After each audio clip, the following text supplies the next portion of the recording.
یہ دیکھیں، یہ ایک دعوت اللہ کا پروگرام ہوا مورخہ 16 مئی بروز پیر لاہور آباد مارکیٹ میں کمال خان صاحب نے دعوت اللہ کی، اور ابھی تھوڑی سی بات شروع ہوئی کہ اس کا ریئیکشن شروع ہو گیا۔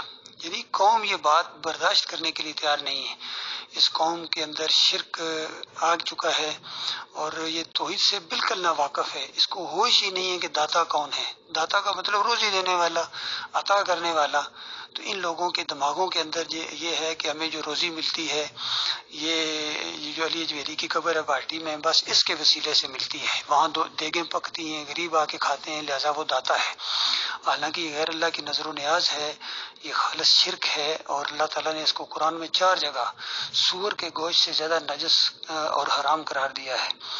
تو اس قوم کو اب توحید کی دعوت دینے کی ضرورت ہے۔ اب یہ نمازیں، روزے، حج اور زکوٰۃ کے اہل نہیں رہی ہے، یاد رکھیے۔ یہ بات دلیل ہے کہ اس قوم کے اندر ایمان کی وہ متاع لٹ چکی ہے۔ اس کے مولویوں اور پیروں نے اس کے دماغ کے اندر یہ قبر پرستی اور پیر پرستی اور مسلک پرستی کوٹ کوٹ کے بھر دی ہے۔ ان کے دماغوں کے اندر بریلویت ہے، دیوبندیت ہے، اہل حدیثیت ہے اور شیعت ہے یا قادیانیت ہے، جو بھی ہے ان کے اندر نہیں ہے، تو بس اسلام نہیں ہے، توحید کی دعوت نہیں ہے۔ لہذا یہ بہت بڑی ضروری بات ہے کہ اس قوم کے اندر یہ توحید کی دعوت کو اٹھایا جائے، اور بڑی خیرخواہی کے ساتھ اور بڑے ایمان کے جذبے کے ساتھ کہ یہی نبی علیہ السلام کا طریقہ ہے۔ باقی ہر طریقہ رہے گا جائے گا، اللہ کے بندوں، کبھی کوئی تبدیلی نہیں آ سکتی ہے اس قوم کے اندر جب تک اس کے نظریات کو تبدیل نہ کر دیا جائے۔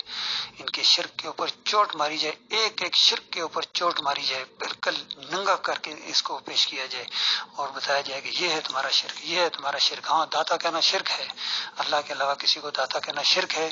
اور سنو، مشکل کشا کہنا بھی شرک ہے، حاجت روا کہنا بھی شرک ہے، غوث کہنا بھی شرک ہے اللہ کے علاوہ کسی اور کو، یا علی مدد کہنا شرک ہے، یا رسول مدد کہنا شرک ہے، 11ویں کھانا شرک ہے، اور 10 محرم کی جو سبیل لگتی ہے اس میں حلیم اور یہ ساری چیزیں جو بانٹی جاتی ہیں ان کو کھانا پینا خالص شرک ہے، گھوڑے کی پوجا شرک ہے، مزاروں پر چادریں چڑھانا، عرس اور میلے کرنا شرک ہے، اور اس طرح دعا مانگنا یا اللہ اپنے حبیب کے صدقے یہ دعا قبول کر، خالص مشرکانہ انداز ہے۔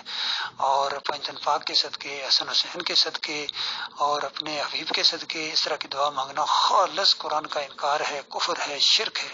اس طرح کھول کھول کے اس قوم کے سامنے جب تک توحید کی دعوت نہیں آئے گی، کوئی بات ان کی سمجھ میں نہیں آئے گی۔ اب غور کیجیے اللہ کے بندو۔ ماشاء اللہ بھائی، اللہ کی توحید بیان ہے، یہ الحمدللہ شکر ہے۔ اور یہ جو آخر میں چھوٹے سے کلپ کے اندر کوئی بندہ اعتراض کر رہا ہے، یہ بڑا ضروری ہے۔ کشمکش جب ہوگی تو اس طرح کے اعتراضات لوگ کریں گے اور ریئیکشن ہوگا، اس ریئیکشن کو فیس کرنا، یہ ہے اللہ کے راستے میں جہاد۔ اگر ریئیکشن نہیں ہے تو جہاد نہیں ہے۔ یہ پوائنٹ نوٹ کر لیں بھائی۔ جب آپ اللہ کی بندگی کریں گے اور کرنے کے لیے دعوت دیں گے، اور جو چیز بھی رکاوٹ بنے گی یا سامنے آئے گی اس کے ساتھ جو آپ کی کشمکش ہے، یہ ہے اللہ کے راستے کا جہاد۔ جو جتنا زیادہ کرتا جائے گا اللہ کے اندر جہاد اس کے بلند ہوتے چلے جائیں گے، الحمدللہ۔